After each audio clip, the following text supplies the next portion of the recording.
DMK-യിലേക്ക് ഇല്ല, കാരണം പിണറായി. ഇനി തൃണമൂലിലേക്കെന്ന് PV അൻവർ.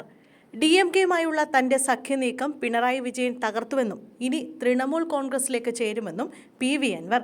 തൃണമൂലുമായുള്ള ചർച്ചകൾ അന്തിമഘട്ടത്തിലാണ്.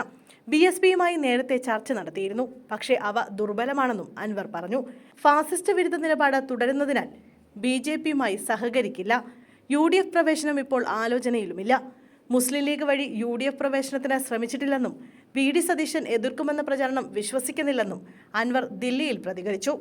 തൃണമൂൽ കോൺഗ്രസുമായിട്ടാണ് ചേർന്നു പോകുന്നതെങ്കിൽ അതൊരു കമ്മ്യൂണിസ്റ്റ് വിരുദ്ധത കൂടിയാകും.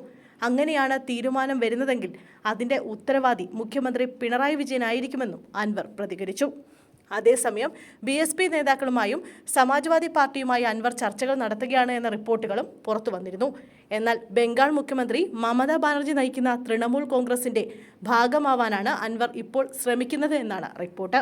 കഴിഞ്ഞ കുറച്ചു ദിവസമായി ഡൽഹിയിലുള്ള അൻവർ തൃണമൂൽ കോൺഗ്രസ് MPമാരുമായും നേതാക്കളുമായും ചർച്ച നടത്തിയെന്നാണ് വിവരം. അൻവറിന്റെ ഡെമോക്രാറ്റിക് മൂവ്മെന്റ് ഓഫ് കേരളയെ തൃണമൂലിന്റെ ഭാഗമാക്കാനാണ് ശ്രമം. ഇത് സംബന്ധിച്ച പ്രഖ്യാപനം അടുത്ത ആഴ്ചയോടെ നടന്നേക്കും. MK സ്റ്റാലിൻ നയിക്കുന്ന DMK-യുമായി കൈകോർക്കാനുള്ള അൻവറിന്റെ ശ്രമം പരാജയപ്പെട്ടിരുന്നു. ഇന്ത്യ മുന്നണിയിലെയും തമിഴ്നാട്ടിലെയും ഘടകകക്ഷിയായ CPM-നോട് ഇടഞ്ഞു നിൽക്കുന്ന അൻവറിനെ കൂടെ ചേർക്കേണ്ടെന്ന തീരുമാനം സ്റ്റാലിൻ കൈക്കൊള്ളുകയായിരുന്നു. സംസ്ഥാനത്തെ ഭൂരിപക്ഷം ജില്ലകളിലും അൻവർ സംഘടനാ സംവിധാനം ഉണ്ടാക്കിയെടുത്തിരുന്നു. അതിനുശേഷമാണ് തൃണമൂലുമായുള്ള ചർച്ചകൾ ആരംഭിച്ചത്. നേരത്തെ ചേലക്കര ഉപതെരഞ്ഞെടുപ്പിൽ DMK സ്ഥാനാർത്ഥി NK സുധീറിന് 3000 വോട്ടുകളാണ് ലഭിച്ചത്. നിയമസഭാ ഉപതെരഞ്ഞെടുപ്പുകളിൽ മികച്ച പ്രകടനം കാഴ്ചവെക്കാൻ സാധിക്കാത്തത് മൂലം പാർട്ടിയുടെ ഭാവി എന്താകും എന്ന ചോദ്യം ഉയർന്നിരിക്കുകയാണ് PV അൻവറിന്റെ നിർണായക നീക്കം.